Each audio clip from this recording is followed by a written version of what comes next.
Assalamualaikum warahmatullahi wabarakatuh.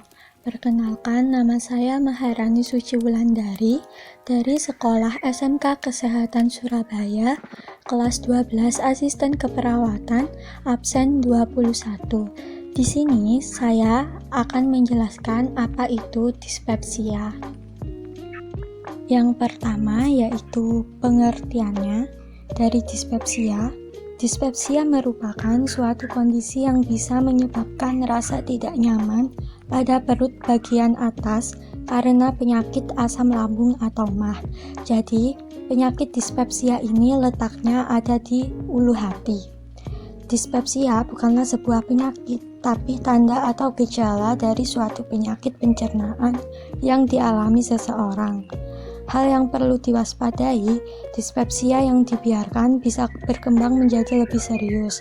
Nyeri ini dapat hilang timbul, tetapi biasanya terjadi secara terus-menerus. Jadi, bila seseorang mengalami sakit pada ulu hati dan rasanya hilang timbul secara terus-menerus dan tidak seperti biasanya, maka harus segera dibawa ke dokter. Lalu, ada gejala dispepsia.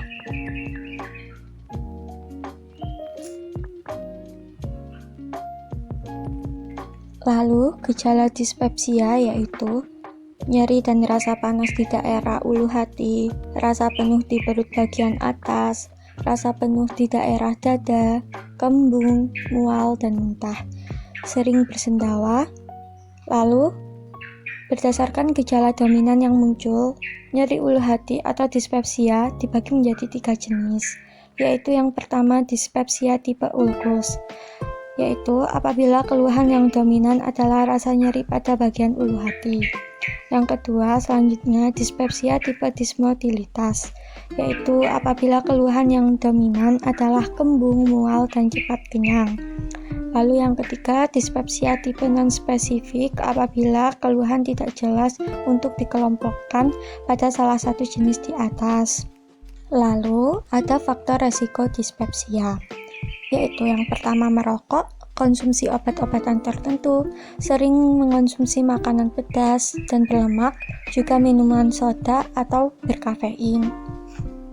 Jadi kita tidak boleh mengkonsumsi dari ketiga itu secara berlebihan atau keseringan. Lalu penyebab dispepsia yaitu 1. Makan terlalu banyak atau makan terlalu cepat.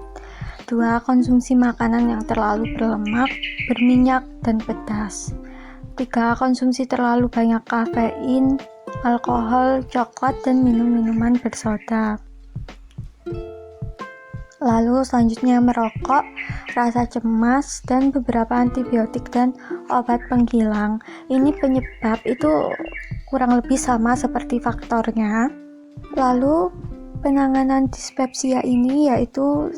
Membatasi konsumsi makanan yang dapat menyebabkan terjadinya dispepsia seperti yang di atas tadi, seperti makan makanan pedas, sering, dan terlalu cepat itu. Lalu yang kedua, makan dalam porsi yang kecil tetapi sering dan dianjurkan untuk makan 5-6 kali sehari karena porsinya kecil dan sedang. Lalu yang ketiga, membatasi konsumsi kafein dan alkohol. Yang keempat, menghindari penggunaan atau konsumsi anti nyeri seperti aspirin dan ibuprofen. Gunakan anti nyeri lain yang lebih aman bagi lambung seperti paracetamol. Lalu yang terakhir, mengontrol stres dan rasa cemas. Lalu pencegahan dispepsia yaitu dilakukan dengan memodifikasi gaya hidup atau merubah gaya hidup kita, seperti yang pertama makan dengan porsi kecil tetapi sering, lalu makanan harus dikunyah perlahan sebelum ditelan. Yang kedua, menghindari hal-hal yang bisa memicu dispepsia, contohnya makanan pedas dan berlemak atau minuman bersoda, alkohol, atau yang mengandung kafein. Yang ketiga, berhenti atau tidak merokok. Menjaga berat, lalu yang selanjutnya menjaga berat badan agar tetap ideal. Selanjutnya, olahraga secara teratur dapat membantu menghilangkan berat badan berlebih dan menjaga agar berat badan tetap ideal. Lalu selanjutnya mengatasi stres dan rasa cemas. Caranya bisa dengan olahraga seperti yoga hingga memastikan tercukupinya waktu tidur. Selain yoga, kita juga bisa melakukan meditasi seperti itu. Lalu selanjutnya, bila ada alternatif lain, ganti obat-obatan yang bisa mengiritasi lambung. Namun jika tidak ada, pastikan bahwa konsumsi obat selalu dilakukan setelah makan. Lalu, ramuan yang dapat digunakan untuk dispepsia yaitu 1. Jahe 7 gram 2. Kunyit 7 gram 3. Jinten 2 gram 4. Air 5 gelas dan 6. Daun sembung 7 gram.